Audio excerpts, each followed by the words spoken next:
ቡክ ክሎዚንግ ዴት ወይም ደግሞ ኤክስ ዲቪደንድ ዴት ምንድን ነው? ኤክስ ዲቪደንድ ዴት ወይም ደግሞ ቡክ ክሎዚንግ ዴት ማለት ተቋማት የአክሲዮኖቻቸው ባለቤቶች ዝርዝርን የያዘውን የኮምፒውተር ሲስተም ለጊዜው ሎክ የሚያደርጉበትና የተቋማቸው ባለአክሲዮኖች እነማን እንደሆኑ ለነማን ምን ያክል ዲቪደንድ እንደሚከፈል ኦዲት የሚያደርጉበት የመዝገብ መዝጊያ ቀን ነው። ይህንን ቀን በሚገባ ማወቅና መረዳት መቻል አጠቃላይ በአክሲዮን ገበያ ውስጥ የሚኖረንን ተጠቃሚነትና ውጤታማነት በእጅጉ ከፍ ሊያደርጉልን ከሚችሉ በርካታ ነጥቦች መካከል አንደኛውና የመጀመሪያው ነው። ምክንያቱም በካፒታል ገበያ ውስጥ የአንድ አክሲዮን ባለአክሲዮኖች እጅግ በጣም በፈጣን ሁኔታ ይቀያየራሉ። አሁን የገዛነውን አክሲዮን ከሰከንዶች በኋላ ሊሸጠው እንችላለን። ያኛው ደግሞ ከሰከንዶች በኋላ ሊሸጠው ይችላል። ዜን ያኛውም ደግሞ ከሰከንዶች በኋላ ሊሸጠው ይችላል። በእንደዚህ አይነት ሁኔታ ተቋማት ለሁሉም የተፈራረቁ ባለአክሲዮኖች የትርፍ ክፍፍል አያከፋፍሉም። የትርፍ ክፍፍል የሚያከፋፍሉት በኤክስ ዲቪደንድ ዴቱ ወይም ደግሞ በቡክ ክሎዚንግ ዴቱ በባለአክሲዮንነት ተመዝግቦ የተገኘን ባለአክሲዮን ብቻ ነው።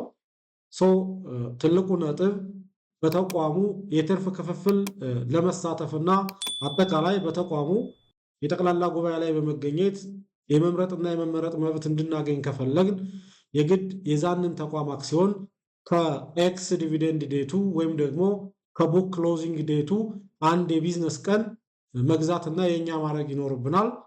ከቡክ ክሎዚንግ ዴቱ አንድ የቢዝነስ ቀን ቀድመን የምንገዛው ከሆነ ቡኩ ክሎዝ ሲደረግ እኛ በዛ ተቋም ባለአክሲዮንነት የምንገኝ ስለሆነ የባለአክሲዮኖች ዝርዝር ውስጥ የምንካተት ስለሆነ ኢሚዲየትሊ የኤክስ ዲቪደንድ ዴቱ ቡክ ክሎዚንግ ዴቱ ላይ እንኳን አክሲዮናችን ብንሸጠው የተቋሙ የትርፍ ክፍፍል ተጠቃሚዎች የምንሆነው በጠቅላላ ጉባኤው ላይ የመሳተፍ መብትን የምናገኘው እኛ እንሆናለን ማለት ነው። ስለዚህ በተቋማት የትርፍ ክፍፍል ተከፋፋይ ለመሆን አጠቃላይ በጠቅላላ ጉባኤው በመገኘት የምንፈልገውን መምረጥና መመረጥ መብት እንድናገኝ ከፈለግን የግድ የዛንን ተቋም አክሲዮን ከኤክስ ዲቪደንድ ዴቱ ከመዝገብ መዝጊያ ዴቱ አንድ የቢዝነስ ቀን ቀድመን መግዛትና በኤክስ ዲቪደንድ ዴቱ በባለቤትነት መዝገብ መካተት መቻል ያስፈልጋል። ከኤክስ ዲቪደንድ ዴቱ በኋላ ብንገዛው የኤክስ ዲቪደንድ ዴቱ ላይ በባለአክሲዮንነት ዝርዝር የማንገኝ ስለሆነ ምንም እንኳን በኤክስ ዲቪደንድ ዴቱ ብንገዛው እንኳን የተቋሙ የትርፍ ክፍፍል ተከፋፋይ ሊሆን የሚችለው ለእኛ የሸጠልን ሰው እንጂ እኛ አንሆንም። የተቋሙ የትርፍ ክፍፍል ተከፋፋይ ለመሆን ካስፈለገን የግድ ከኤክስ ዲቪደንድ ዴት አንድ የቢዝነስ ቀን ቀድመን መግዛትና የኤክስ ዲቪደንድ ዴቱ እኛ በባለአክሲዮኖች ዝርዝር ውስጥ የምንገኝበትን እድል መፍጠር መቻል እንዳልኩት የተቋሙ የትርፍ ክፍፍል ተከፋፋይና የጠቅላላ ጉባኤ ተሳታፊ የምንሆንበትን እድል ይፈጥርልናል።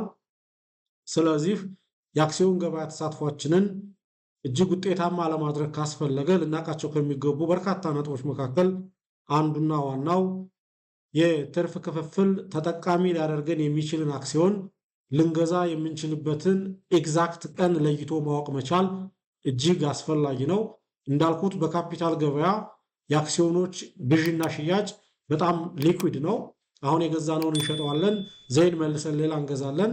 ስለዚህ የዛ ተቋም የትርፍ ተከፋፋይ መሆን ካስፈለገ ግን ላስትሊ ሆልድ የምናደርገው እኛ መሆንና ከኤክስ ዲቪደንድ ዴቱ አንድ የቢዝነስ ቀን ቀድመን መግዛት መቻልና በኤክስ ዲቪደንድ ዴቱ በባለቤትነት ዝርዝር ውስጥ መገኘት መቻል ዋናው ምክንያት መሆኑን በመረዳት ሁላችንም በአክሲዮን ገበያ ተሳትፏችን ውስጥ ይህንን በማወቅ ተጠቃሚ መሆን የምንችልበትን እድል መፍጠር ያስፈልጋል።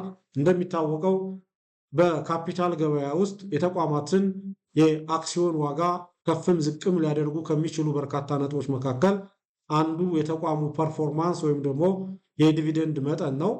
እንግዲህ ሳፕላይ እና ዲማንድ ማክሮ ቫሪያብሎቹ ምናምን እንዳሉ ነው፣ ማክሮ ሲቹዌሽኖቹ ምናምን እንዳሉ ነው።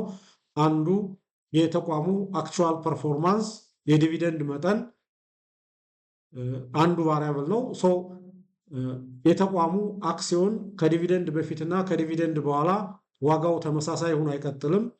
ስለዚህ ዲቪደንድ በአንድም በሌላም መልኩ የዛንን ተቋም አክሲዮን ዋጋ ከፍም ዝቅም የማድረግ አቅም እንደመኖሩ መጠን የግድ የተቋሙ የትርፍ ክፍፍል ተጠቃሚ ሊያደርገን የሚችልን አክሲዮን ልንገዛ የምንችልበትን ስፔሲፊክ ዴት በሚገባ ማወቅ መቻልና በዛ ቀን ያንን አክሲዮን መግዛት መቻል የተቋሙ የትርፍ ክፍፍል ተጠቃሚዎች ያደርገናል። የጠቅላላ ጉባኤው ተሳታፊዎችም ያደርገናል። ይህ ቀላል የሚባል ነገር አይደለም።